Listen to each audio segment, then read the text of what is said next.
মাতারাম। নমস্কার, আমি আপনাদের শুভেন্দু অধিকারী। আজ পবিত্র শ্রীরাম নবমী।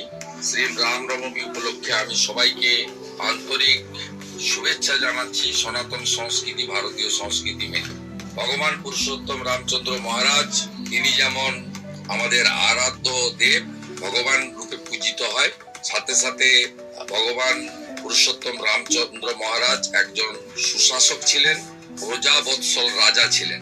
আসুন আমরা শুভ রামনবমীর দিন প্রতিজ্ঞাবদ্ধ হয়ে পশ্চিমবঙ্গে রাম রাজ্য তৈরি করব, যেখানে সেই রাজ্যের সমস্ত নাগরিকরা সুখে থাকবেন। আমরা আসুন অঙ্গীকার করি, এই বাংলায় হাতে কাজ, পেটে ভাত, মাথায় ছাদ, নারী সুরক্ষা, সকলকে ভালো রাখার কাজ করি। আজ গোটা পশ্চিমবঙ্গ জুড়ে, দার্জিলিং থেকে দীঘা, কোচবিহার থেকে কাকদ্বীপ, জয় শ্রীরামের ধ্বনিতে মুখরিত হোক। ভারত মাতা কি জয়।